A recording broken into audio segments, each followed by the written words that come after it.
Hello বন্ধুরা, আমি পুষ্পিতা চলে এলাম তোমাদের সাথে আজকে আবারও একটা নতুন ভিডিও নিয়ে। কিন্তু তার আগে তোমাদের বলে দিই, আমি খুব ভালো আছি, তোমরা আশা করছি খুব ভালো আছো সকলে। সকলকে জানাই আমার তরফ থেকে অনেক অনেক ভালোবাসা ও শুভেচ্ছা। তো চলো, আজকে দেখে বোঝাই যাচ্ছে আমরা কোথায় এসেছি। হ্যাঁ, ঠিক ধরেছো একদম, আমরা এসেছি গঙ্গা স্নান করতে। তাও আবার কে কে? আমি আর আমার চিকু বাবু। তো মা ছেলেতে চলে এসেছি গঙ্গা স্নান করার জন্য। কিন্তু গঙ্গার ধারে এসে দেখছি একটু কুয়াশা কুয়াশা ভাব আছে। দেখো, দেখে হয়তো বুঝতে পারছো একটু অন্ধকার অন্ধকার লাগছে।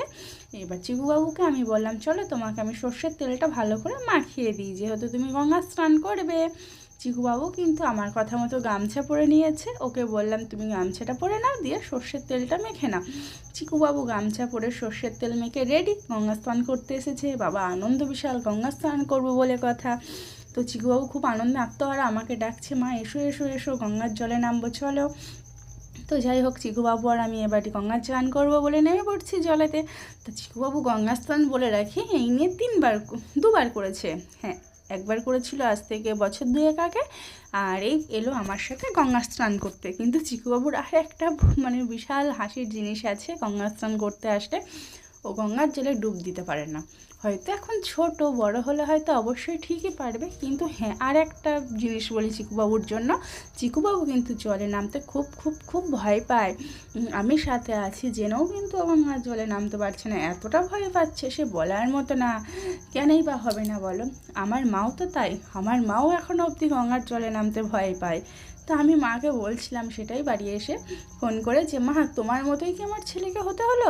তুমিও গঙ্গা স্নান করতে পারো না, ভয় পাও? আমার ছেলেও তাই তোমার মতো হয়েছে, গঙ্গার জলে নামছেই না, তো নামছেই না, আর নামলো তো যাই বা একটু ডুব দিতে পারলো না।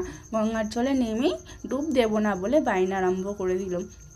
তো যাই হোক, জলে নেমে আমার ওপর প্রচণ্ড পরিমাণে অত্যাচার করছে। অত্যাচার তেমন না, মুখে বলছে শুধু, তোমাকে ফেলে দেবো জলে, তুমি ডুব মারো, তোমার গায়ে কাদা ছুড়বো, তোমার গায়ে জল ছিটাবো, এই যে আরম্ভ করে দিয়েছে বদমাইশি, দেখেছো? আর জলটা এত ঠান্ডা, সে বলার মতো কোনো কথা নেই।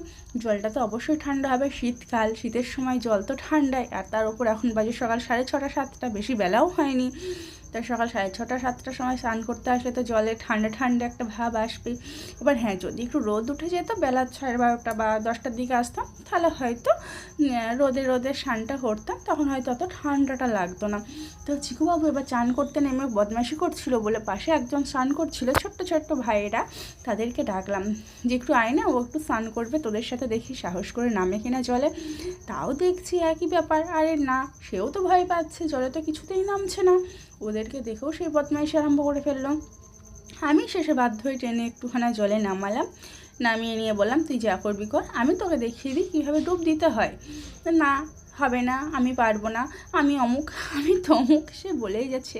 আমি বললাম, ঠিক আছে তুই দাঁড়া, আমি স্নানটা করে নিই, আমি দেখাই কীভাবে ডুব দিতে হয়। হ্যাঁ, তুমি দেখাও, আমি তারপরে তোমার মতো ডুব দেবো। আচ্ছা দেখ, নাকটা টিপে ধরবি, ধরে ডুব দেবো। তোকে আমার মাথাটা নিয়ে ঠুকে দিল জলে। কেমন ধারা ছেলে, দেখো কি বলবো, আর কিছু বলার নেই। আমি বললাম, ঠিক আছে, তোকে আর স্নান করতে হবে না, আমি স্নান করে উঠে চলে যাই, তুই এই গঙ্গার জলে এসেছিস সেটাই তো অনেক, তোকে আর গঙ্গা স্নান করতে হবে না, তুই সাহস করে যে হাফ জলে নেমেছিস এটাই অনেক হয়েছে। এবার ওকে আমি বলাতে বলে, ঠিক আছে তুমি গঙ্গা স্নান করে নাও, আমি জলে নামবো না। তারপর আবারও ডেকেছে ছেলেটাকে, ও মামা এসো না, আমি আবার জলে নামবো, আমি আবার ডুব দেবো। ঠিক আছে চল, আমি হাত ধরছি তোর। এই দেখো, ও জলে নামে আসছে হাত ধরে, তাও ভয় করছে, ওই যে নেমে পালিয়ে আসছে, দেখেছো? এত বদমাস, কি বলবো আর, বদমাস বলাটাও ভুল। ও ভয় পাচ্ছে, প্রথম দিন তো গঙ্গা স্নান করতে এসছে, এবার বাড়ির কাছাকাছি গঙ্গা নয় হয়তো ওই জন্য। এবার আমি একবার ডুব দিয়ে দেখালাম এরম করে ডুব দিতে হয়, ওই ছেলেটাও দেখালো, তারপরেও কিন্তু সাহসে কুলাচ্ছে না। এইবার ও ডুব দিচ্ছে, দেখো সামনের দিকটা মাথাটা চুবাচ্ছে, চুবিয়ে ডুব দিচ্ছে, অথচ ভালো করে একটু বসে যে ডুব দিতে হয় সেটাও জানে না। ওই দেখো দারুণ ডুব দেওয়া, দেখেছো? সেই পাখি স্নান হলো ওর আজকে। তো যাই হোক, আমি খুব হাসি ঠাট্টা করলাম ওর সাথে ওখানে বসে বসে, আর ওকে বললাম, ঠিক আছে তুমি যে স্নান করেছো খুব ভালো স্নান করেছো, তোমাকে আর স্নান করতে হবে না। আমি বাধ্য হয়ে বললাম, চলো আমি কোলে নিয়ে তোমায় ডুব দিই। না, তোমাকে ডুব দিতে হবে না, আমি স্নান করবো না। ঠিক আছে, তোমাকে আর স্নানের দরকার নেই, চলো বাড়ি চলে যাই। তারপরে বললো, না আমি আরেকবার দেখি চেষ্টা করে, যদি পারি। ঠিক আছে দেখো তুমি চেষ্টা করে যদি পারো। তারপর আমি দেখলাম আর হবে না, হাতে করে তখন জল নিলাম, হাতে করে জল নিয়ে মাথায় দিয়ে দিলাম গঙ্গার ধারেতে। ওর গঙ্গা স্নান করা কমপ্লিট হয়ে গেল বন্ধুরা। আমি বললাম চলো উঠে পড়ি, আর বেশিক্ষণ থাকবো না। ওর আর আমার গঙ্গা স্নান কমপ্লিট। এবার গঙ্গা জল থেকে উঠে গিয়ে কাপড় চোপড় পরে নেবো, পরে নিয়ে সোজা বাড়ি চলে যাব, কারণ আর এখানে থাকাই যাবে না। ও যেহেতু চান করতেই পারলো না, তা চান করতে গিয়ে এই দেখো ঠিক আছে আবার জল থেকে উঠে আসছি বলে ওর কত বদমাইশি। জলে থেকে উঠে চলে এলাম, জলে থেকে উঠে চলে আসার পরও না ও আবার নামবে জলে। কি আনন্দ পেয়ে গেছে, মানে জলে চান করবো না অথচ আবার আমি জলে নামবো খেলা করতে। তো আবারও নামছে দেখো জলে খেলা করার জন্য। আমাকে বলছে তুমি এসো, আনলাম না আমি আর যাবো না, আমি আবার ওপরে কি গা হাত পাটা মুছে নেই, তুমি যাও তাহলে। ওই দেখো ও ডুব দিচ্ছে, দেখো কি ডুব দিচ্ছে দেখো। আনলাম আর তোমায় ডুব দিতে হবে না, উঠে চলে এসো, তোমার হাত পাটা মুছিয়ে দিই, মাথাটা মুছিয়ে দিই, কারণ আর থাকার দরকার নেই, অনেকটা সকালে এসেছো, ঠান্ডা লেগে যাবে এরপরে থাকতে গেলে। তারপরে দেখলাম ও উঠে চলে এলো, কথা শুনে নিল, আমাকে বললো আবারও একদিন আসবো তুমি আর আমি স্নান করতে। ঠিক আছে তাই হবে। তো বন্ধুরা তোমরা সকলে খুব ভালো থেকো, আমিও তোমাদের ভালোবাসায় খুব খুব খুব ভালো আছি।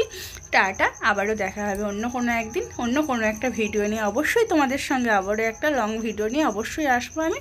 আর তোমরা কিন্তু সত্যিই খুব ভালো থেকো। এই দেখো আমার চিকুবাবুকে কিন্তু হাত পা মোছানো কমপ্লিট, দেখেছো? এবার চিকুবাবু গামছাটা পরে চেঞ্জ করে নিল। টাটা, লাভ ইউ বন্ধুরা, খুব খুব খুব ভালো থেকো।